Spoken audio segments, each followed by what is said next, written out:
नमस्कार। कौशल योग की आज की इस कड़ी में हम लोग साइड बेली फैट, जो हमारे साइड में फैट जमा हो जाता है, उसको ठीक करने के लिए कौन-कौन से प्राणायाम अच्छे हैं, उन पर चर्चा करेंगे और उनके अभ्यास की विधि भी सीखेंगे और उनका अभ्यास भी साथ में करेंगे। तो आइए हम देखते हैं कि उनके लिए कौन-कौन से प्राणायाम बहुत उपयोगी हैं। सबसे पहले अग्निसार का अभ्यास होना चाहिए।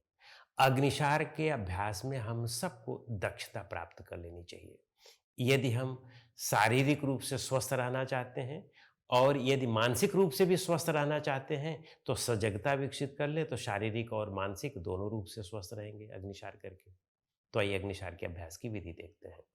इसमें हमें श्वास को बाहर निकाल करके बाहर रोकना होता है और जब बाहर श्वास रुकी रहे तो उस दरमियान में हाथ को इस तरह से करना होता है और फिर अपने पेट को अंदर बाहर करना होता है फास्ट गति से।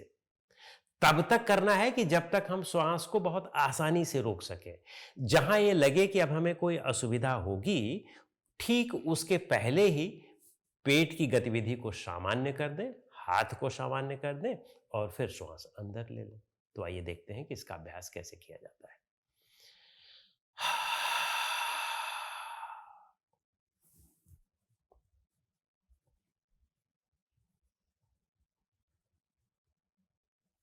पेट समान, हाथ समान, श्वास अंदर।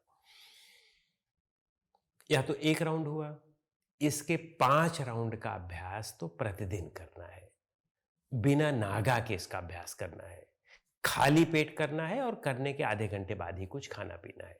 हाँ, बुखार हो या कोई संक्रमण की स्थिति हो तो उस समय न किया जाए, अन्यथा इसका हर प्रतिदिन अभ्यास करना चाहिए, रेगुलर अभ्यास होना चाहिए।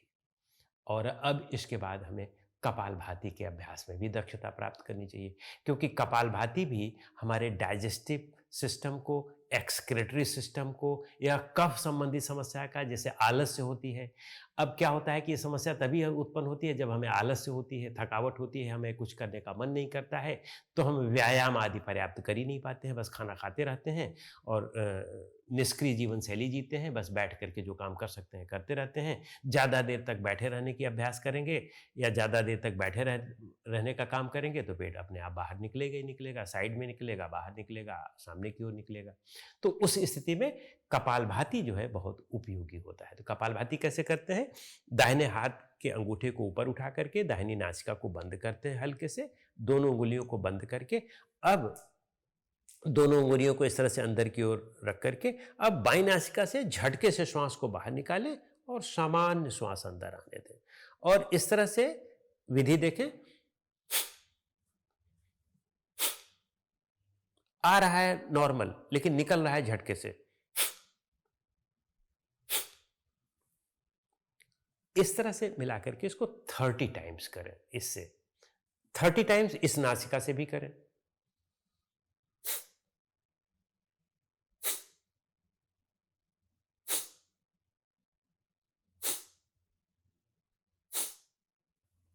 और 30 टाइम इसी विधि से दोनों नासिका से करें।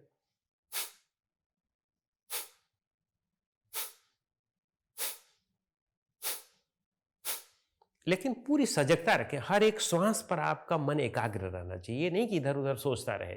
अगर इधर उधर सोच रहा है मन, तो आपकी सजगता विकसित नहीं हो पाएगी। तो इसलिए बार बार प्रैक्टिस करें सजगता बढ़ाने की। तो यह कपालभाति का एक चक्र हुआ। अभी जैसे हमने 30 किया, एक हफ्ते बाद इसको 50 कर दें, 50 इससे, 50 इससे, 50 दोनों से, तो उसका एक राउंड हो गया। फिर उसके एक हफ्ते बाद 50 का एक राउंड और जोड़ लें। फिर उसके हफ्ते बाद 50 का एक राउंड और जोड़ लें। इस तरह से 5 से 6 हफ्तों के बीच में इसमें 5 राउंड का 50-50 का अभ्यास कर लें।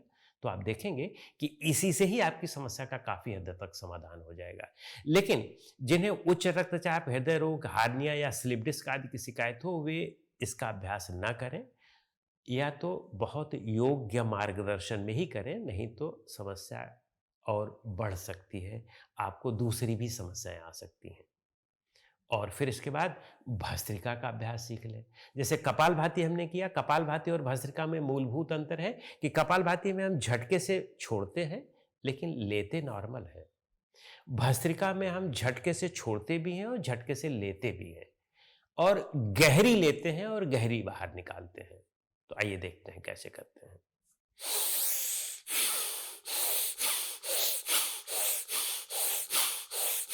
इस तरह से, और इससे भी 25 से 30 बार करें, जितना आपकी क्षमता हो। आपको कहीं लाइट हेडेडनेस ना हो, सिर भारी ना हो, या कहीं ऐसा ना लगे कि आपको चक्कर आने की फीलिंग हो रही हो, तो उससे बचने के लिए बस उतना ही करें जितना आप आसानी से कर सकते हो। और फिर दूसरी से,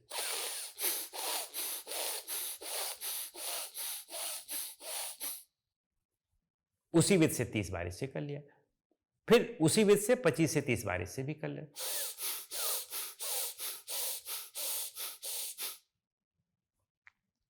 तो देखें कि 25 से 30 का एक चक्र हमने किया। अब इसको एक हफ्ते बाद 50 का एक चक्र कर दें।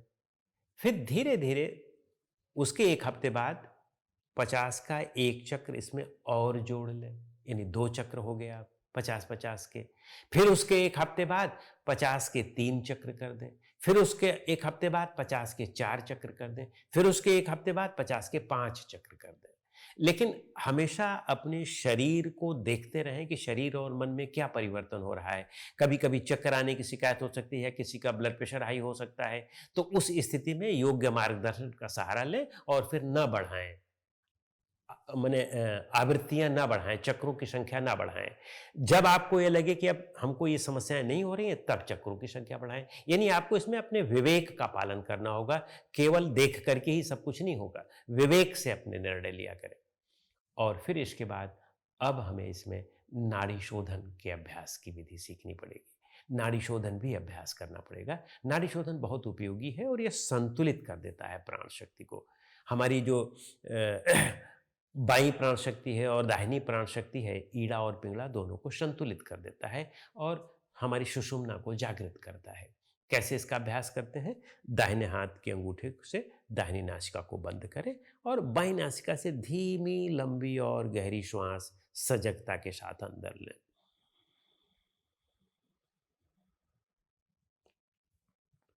और अब धीमी, लंबी और गहरी सजगता के साथ ही बाहर निकालें। फिर सजगता के साथ अंदर लें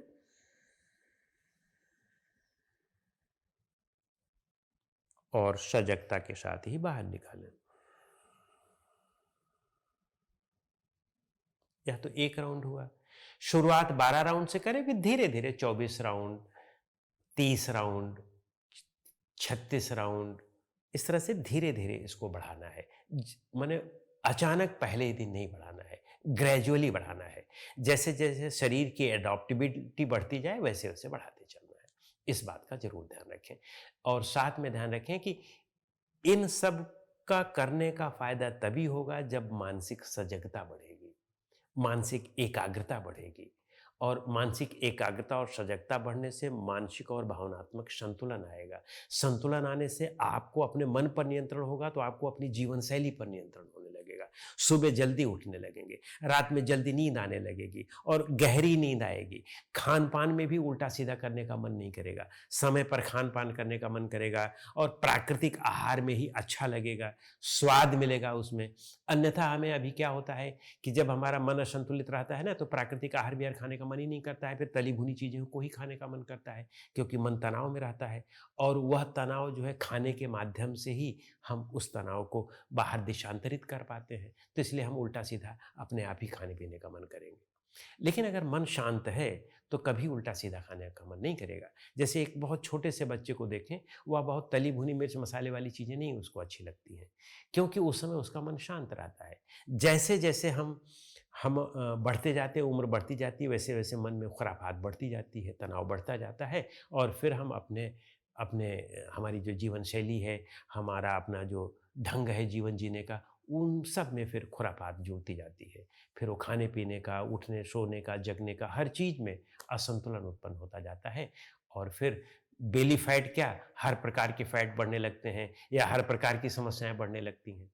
तो उनका सबका एक समाधान है कि बस आप मन को ठीक करें, और मन को ठीक करने के लिए योग में केवल आसन और प्राणायाम ही नहीं, योग निद्रा और ध्यान का भी अभ्यास करें और इसको नियमित जीवनचर्या बना लें अपनी।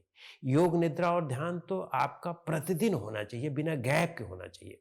जैसे खाने में आप गैप नहीं करते हैं, वैसे इसमें भी गैप न करें। तो देखें कि यही रोग नहीं, सभी रोग भी गायब हो जाएंगे। मन शांत रहेगा, हल्का रहेगा, प्रफुल्लित रहेगा, जीवन में कुछ करने का मन करेगा, क्रिएटिविटी बढ़ेगी, हमारा पर्सनालिटी डेवलप होगा, और जब ये डेवलप होता है तभी अंदर संतुष्टि आती है। धन धान्य से संतुष्टि नहीं आती है। हाँ, उससे सुख ज़रूर मिलता है और वो होना भी चाहिए, लेकिन संतुष्टि नहीं आएगी। संतुष्टि केवल तभी आती है कि जब आपका मन शांत होता है और मन में प्रसन्नता होती है, आपकी पर्सनैलिटी डेवलप होती है। नमस्कार।